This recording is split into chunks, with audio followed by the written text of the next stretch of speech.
Baik, Assalamualaikum warahmatullahi wabarakatuh. Jagat YouTube yang Waalaikumsalam. berbahagia. Asik. Kembali lagi nih dari channelnya Pusat Studi Konstitusi. Hari ini kita akan ngobrol santuy ya. Ngosan yang keberapa nih Bang? Kedua ya. Ngosan yang kedua. Kedua, Ngosan ngosan yang kedua. Jadi hari ini kita gantian nih. Kalau kemarin saya yang jadi ditanya-tanyain sama Bang Lavo, hari ini gantian. Saya akan jadi hostnya, akan menanyain dua orang peneliti Pusako tentang topik yang sangat-sangat hangat pada saat ini. Nah, yang pertama kita sudah kehadiran Bang Lavo, Bang Hermi Laver Febrinande, seorang peneliti di Pusako FH Unan yang konsentrasinya yaitu hukum tata negara. Yang kedua ada Kansa Milenia, ini teteh-teteh dari Sunda yang juga peneliti Pusat Studi Konstitusi yang fokusnya juga hukum tata negara. Nah, hari ini iya. kita akan coba membahas satu permasalahan atau satu isu yang sedang hangat-hangatnya nih, yang lagi dibincangkan oleh seluruh orang di Indonesia. Ada yang pro, banyak juga yang kontra. Nah, hari ini kita akan membahas terkait isu atau wacana dihapuskannya atau dikeluarkannya rancangan undang-undang penghapusan kekerasan seksual atau rancangan undang-undang PKS dari prolegnas prioritas. Nah, ini seru nih karena banyak perspektif yang muncul akibat dari adanya isu ini. Ada yang setuju, banyak juga yang tidak setuju. Nah, oleh karena itu kita akan coba membahas mengenai isu yang sedang berkembang ini dari beberapa perspektif juga, dari perspektif hak asasi manusia, perspektif gender, dan juga perspektif hukum ketatanegaraan. Kalau ini sebenarnya saya karena bukan anak hukum tata negara ya Bang Fu ya, jadi kurang paham nih Ya, Bang Fu. Emangnya kalau misalnya prolegnas itu apa sih Bang Fu? Biar teman-teman juga tahu gitu. Apa sih ini sebenarnya dimaksud dengan prolegnas itu dan kenapa sih kok tiba-tiba masyarakatnya jadi terbelah lagi nih akibat adanya isu dikeluarkannya RUU PKS dari prolegnas di DPR. oke, thanks Kal. Jadi nih, prolegnas itu program legislasi nasional itu merupakan sebuah rangkaian undang-undang, rancangan undang-undang yang akan dibahas oleh DPR bersama Presiden untuk periode 1 tahun. Itu prolegnas prioritas. Tapi juga prolegnas yang itu pembahasannya periodik 5 tahunan. Jadi untuk tahun 2020, untuk prolegnas prioritas 2020, itu ada sekitar berapa ya? Ada 50 undang-undang, rancangan undang-undang yang akan dibahas, dan salah satunya itu adalah rancangan undang-undang penghapusan kekerasan seksual atau RUU PKS.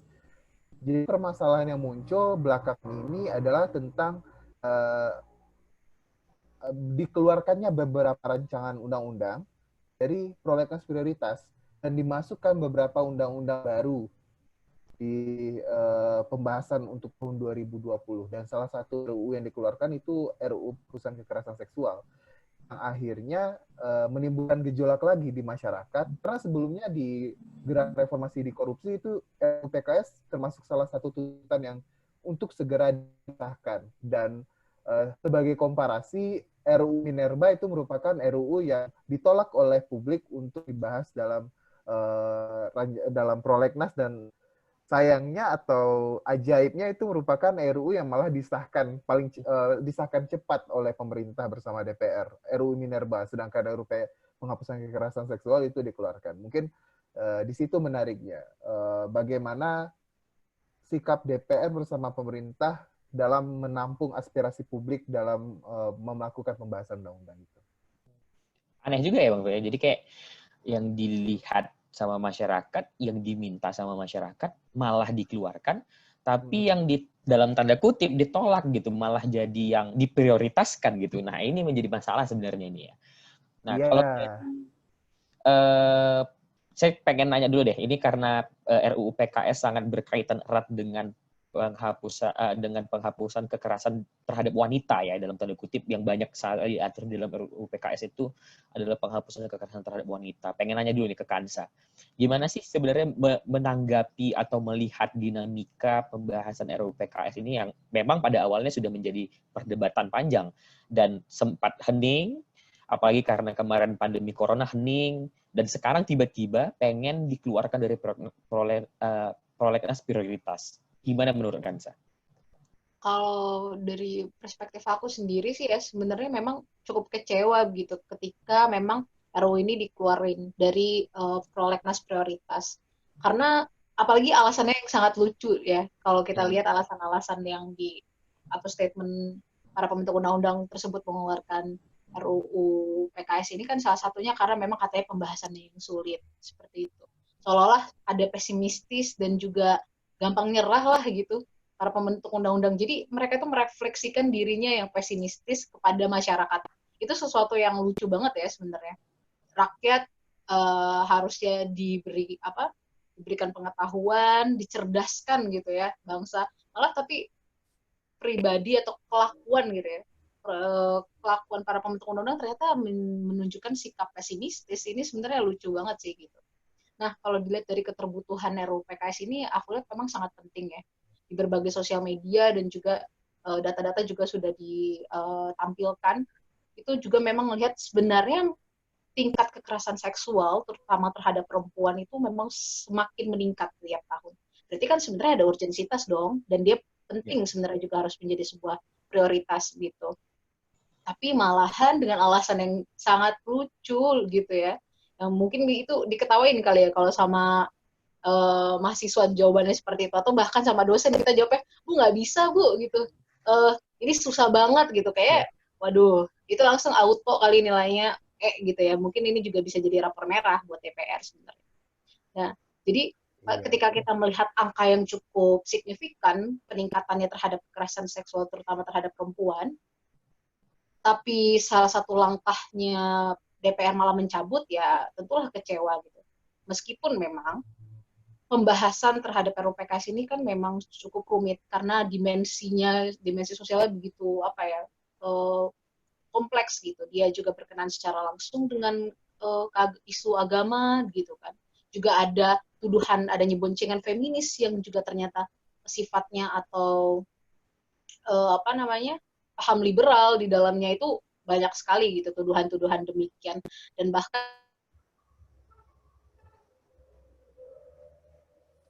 seolah-olah ingin memiliki kedudukan yang sama dengan laki-laki gitu. Jadi seolah-olah ada the power of women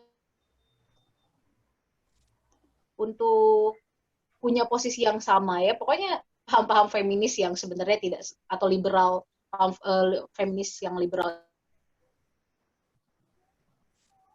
paham feminis yang liberal itu yang sebenarnya mungkin dituduhkan terhadap RUU PKS ini, dan juga boncengan ya itu kayaknya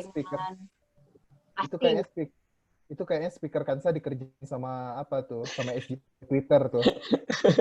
Ingin kita kalian tiba-tiba mute langsung ya Bang ya.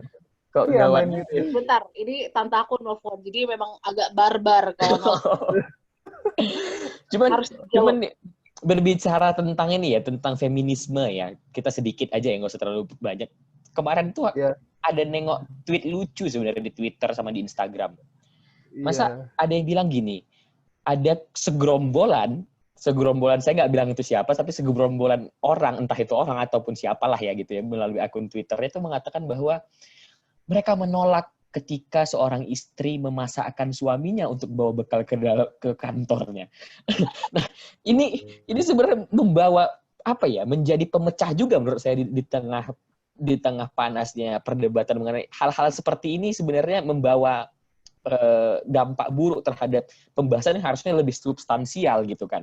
Nah, ini sebagai intermezzo saja tadi cerita itu, tapi kalau dari Bang Lafu sendiri nih Bang, ketika kita sudah berbicara mengenai perspektif perempuan yang mana dalam hal ini kita butuh suatu aturan hukum, kita butuh suatu payung yang dapat melindungi hak-hak perempuan, hak-hak anak dari kekerasan-kekerasan yang berbau seksual atau sexual harassment gitu.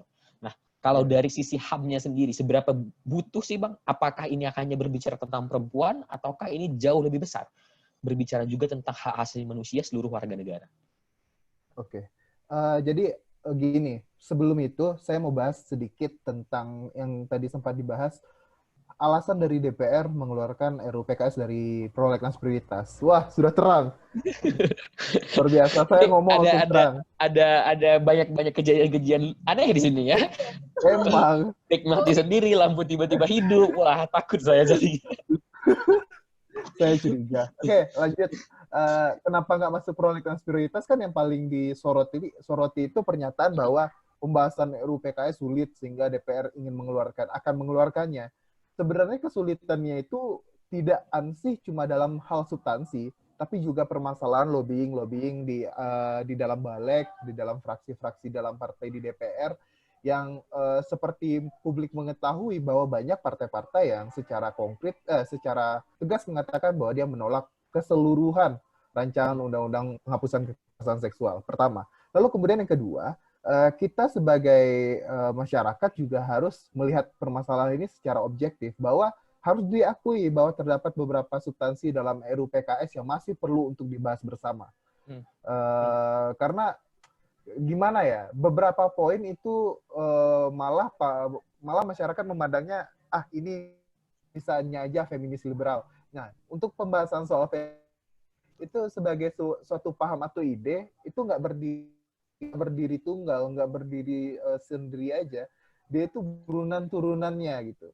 Anak-anak dari feminisme itu termasuk feminisme liberal, lalu kemudian ada yang bukannya ingin menjadikan perempuan memiliki kesetaraan dengan laki-laki, tetapi dia ingin bahwa perempuan berada di atas laki-laki. Itu ultra feminisme. Jadi kan sesuatu yang kita harus memandang bahwa gerakan ini adalah gerakan milik semua orang dengan berbagai paham yang dimilikinya. Dari perspektif hak asasi manusia, pertama, hak untuk mendapatkan perlindungan itu kan diatur dalam konstitusi untuk mendapatkan hak untuk di dalam ketentuan soal HAM itu dapat perlindungan, perasaan aman, juga merupakan salah satu bentuk dari hak yang harus dimiliki oleh manusia, tidak hanya perempuan, tetapi semua manusia harus memiliki hak dasar tersebut seperti yang dinyatakan oleh Abraham Maslow dalam theory of need-nya itu, teori jenjang kebutuhannya, pyramid of need-nya itu. Sebagai kebutuhan dasar, negara harus memiliki peran di sini untuk memberikan perlindungan dan pelayanan keamanan kepada masyarakat. Seperti ini, ada data yang saya temukan. Ngeri ya, saya mainnya data sekarang. Ngeri nih, serius banget ini, serius banget. Ya, law serius is evidence, gitu kali ya. Ya, law is evidence. Kenapa ini dibutuhkan untuk pembahasan negara? Ini ada data dari Komnas Perempuan. Sejak tahun 2016, itu terjadi peningkatan tiap tahunnya terhadap korban kekerasan seksual. Dan itu baru korban yang berbicara, belum korban yang kalau kita nyebutnya itu mute group. Jadi mereka yang diam karena paradigma masyarakat masih victim blaming, masih menyalahkan penyintas dalam hal ini.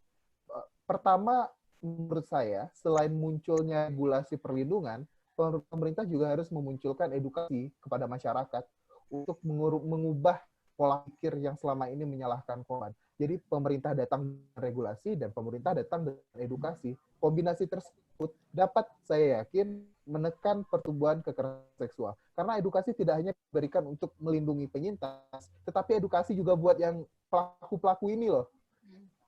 Pelaku ini yang melakukan tindakan tersebut. Nah, jadi sangat disayangkan dalam perspektif HAM, kenapa hal ini harus terjadi. Dan salah satu alasan lagi yang saya ingat, kenapa RUU PKS dikeluarkan dari prolegnas prioritas, yaitu karena katanya RKUHP belum selesai.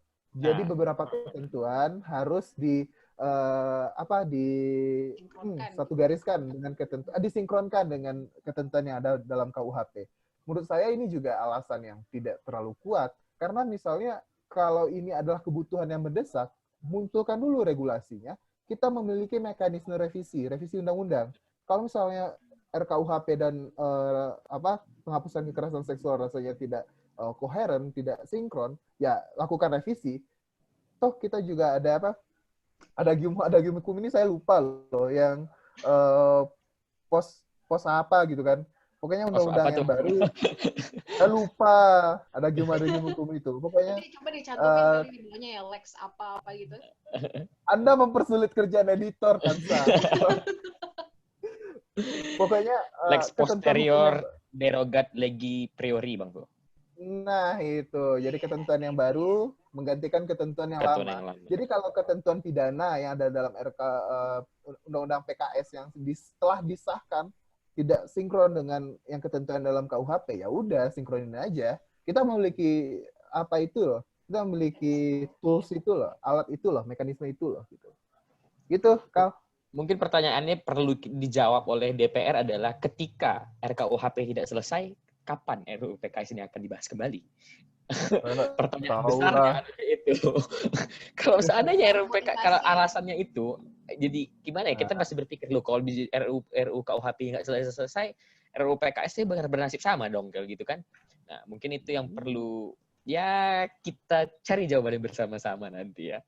Nah, jadi memang kalau saya melihat di dilema ya, memang pada saat ini kita juga kalau bagi saya sendiri dilematis memang melihat bagaimana kinerja DPR pada saat ini ketika kita menunggu adanya rancangan undang-undang yang diminta oleh banyak orang malah dikeluarkan dari prolegnas prioritas, sementara kita melihat bahwa banyak sekali kita lihat kalau misalnya sidang itu sampai tengah malam untuk mengesahkan satu undang-undang saja gitu. Tapi kenapa ini dikatakan susah untuk dibahas? Apakah akan sesusah itu ya untuk membahas undang-undang ini di siang hari, namun mereka bisa bertahan di malam hari untuk membahas undang-undang yang lain? Nah, itu pertanyaan pribadi saya sendiri. Apalagi sekarang, untuk itu. Apalagi sekarang mekanisme bisa sidang lewat Zoom kan? Iya, makanya itu kayaknya, aduh. Lagi kalau soal pembahasan. Ya kita nggak mau komen lah soal itu, Bang. Kalau soal itu biarkan penasaran kali lah sama pandangan kakak ini. Masyarakat biar yang menilai gitu. Tapi kalau seandainya ini kan masih menjadi apa ya? Saya juga mendengar karena ini kemarin Komisi 7 yang mengeluarkan, menarik artinya dari apanya ya? Dari yang mereka yang menginisiasi gitu. Nah, tapi apakah mungkin ketika ini kemudian ada dari pemerintah mungkin yang kemudian memasukkan ini sebagai prolegnas prioritas, yang mengusulkan, maksud saya dalam hal ini menginisiasi kembali gitu untuk tetap dimasukkan dalam prolegnas prioritas, atau bagaimana menurut Kansala dulu kalau gitu? Gimana tadi kok kalau misalnya? Kan ini kan Komisi 7 yang menarik apa ya, pengusulan ini untuk masuk ke prolegnas prioritas untuk ditarik keluar dari prolegnas prioritas. Apakah mungkin kira-kira nanti kita berharap ketika kita tidak bisa berharap kepada DPR karena kita punya mekanisme lain gitu, kita punya dua kekuasaan yang bisa mengajukan, yang bisa mengusulkan, satu lagi pemerintah. Apakah kita pada saat ini kita sudah tidak bisa berharap dengan DPR dan berharap ke pemerintah saja untuk kemudian mengusulkan agar rancangan undang-undang ini masuk ke dalam prolegnas prioritas melalui usulan pemerintah? Kalau aku sih sempat sebelumnya lihat dulu peraturan internal DPR ya dalam menyusun prolegnas gitu. Itu sebenarnya dimungkinkan. Kalau misalnya memang akan diajukan kembali bisa. Demikian. Ya, tentu kita akan berharap dong. Pemerintah juga punya hati yang sama gitu ya mungkin dengan masyarakatnya yang menginginkan hadirnya RUU PKS ini. Karena mau gimana pun ya, kalau dari sisi perempuan itu memang sangat dibutuhkan gitu untuk perlindungan, karena hukum itu tidak memandang gender gitu. Jadi semuanya memang harus dilindungi. Kemudian juga kalau kita lihat kan selama ini dinamika perhukuman gitu ya istilahnya, itu kan cenderung semenjak di abad 19 sampai menuju abad ke-20 itu kan kalau pernah aku baca memang sifat hukum itu sangat objektif, hanya terhadap kaum laki-laki saja lebih ditujukan. Bahkan kan baru-baru ini aja, salah satunya Amerika sendiri sebagai penggerak demokrasi aja dulu pernah kok mendiskriminasi perempuan untuk tidak ikut dalam pemilu. Nah, maka sebenarnya itu udah berabad-abad yang lalu. Iya, tapi seolah-olah kan menggambarkan demikian, hukum itu belum bisa menjawab ataupun juga berpihak kepada perempuan gitu. Bahkan yang baru-baru ini BBC launching atau publish di ininya juga trial katanya lebih buruk daripada raping itu sendiri. Karena memang sampai hari ini keadilan bagi perempuan itu memang belum benar-benar bisa hadir untuk perempuan. Maka RUU PKS itu sebenarnya bukan hanya isu nasional sebenarnya, tapi sudah menjadi isu global lah gitu. Bagaimana perempuan belum bisa mendapatkan keadilannya, bahkan di peradilan sendiri gitu. Ya, itu sih yang bisa aku melihat kenapa butuh banget, karena memang perempuan juga terkenal kan dibahas sebagai the victim subject, karena memang dia salah satu makhluk yang rentan menjadi korban.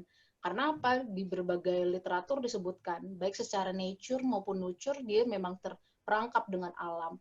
Salah satunya menopause, juga menstruasi, hamil, itu kan sebenarnya kalau kita lihat tidak bisa perempuan bilang itu sebagai sebuah kelemahan. Tapi perlu dilihat hal itu sebagai sebuah keberkahan.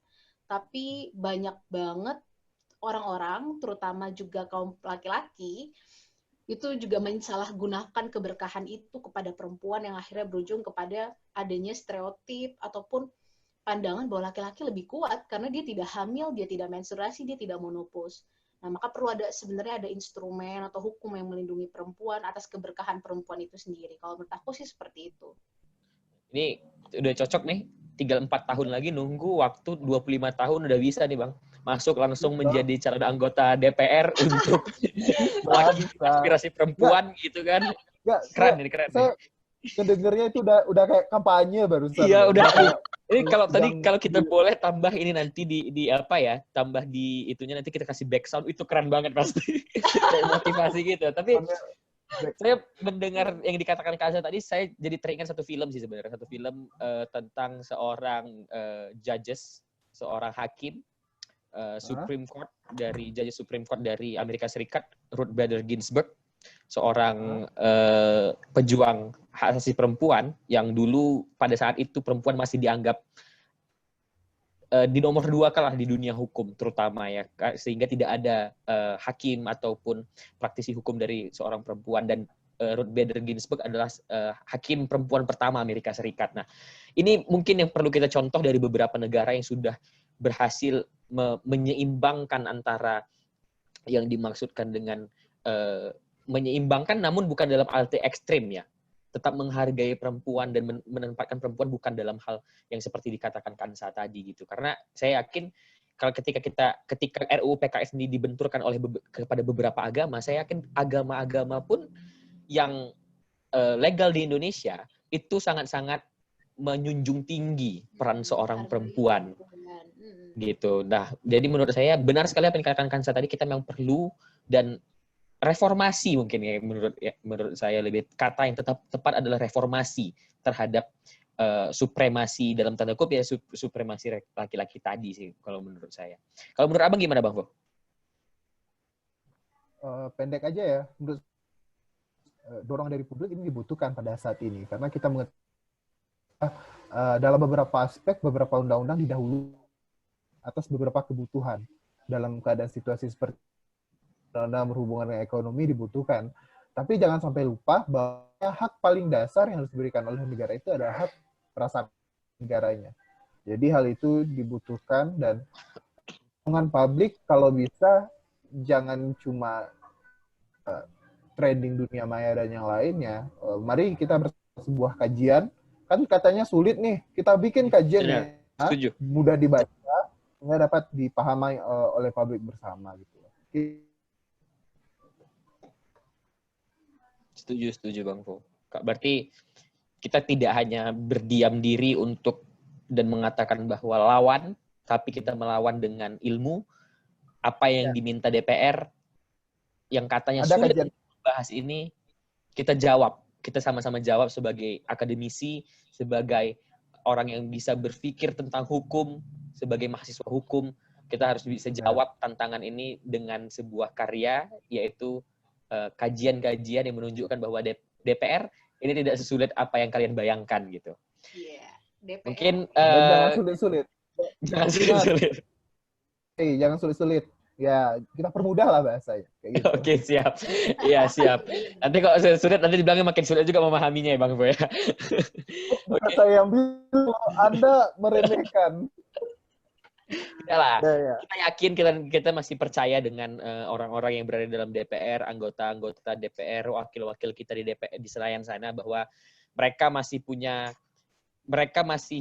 sangat-sangat berintegritas dan mereka tidak salah ketika kita memilih mereka gitu.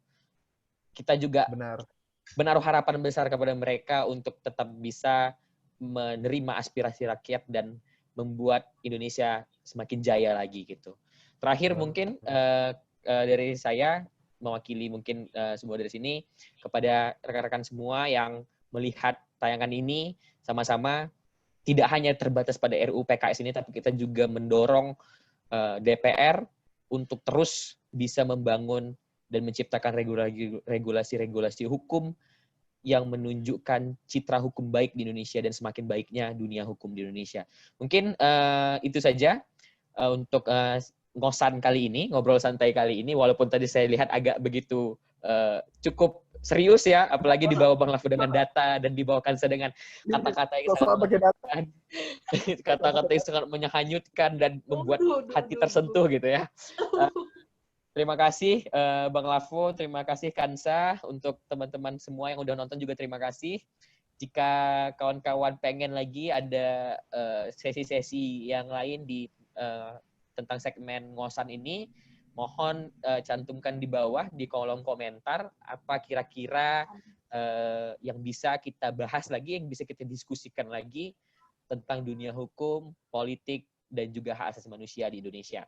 Terima kasih, jangan lupa klik share, like, dan subscribe channel Pusaku untuk perkembangan channel Pusaku ke depannya, karena sekarang Pusaku sudah 1000 lebih subscriber. Terima kasih. Assalamualaikum warahmatullahi wabarakatuh. Dadah. Hai. Oke, udah. Dah. Lah.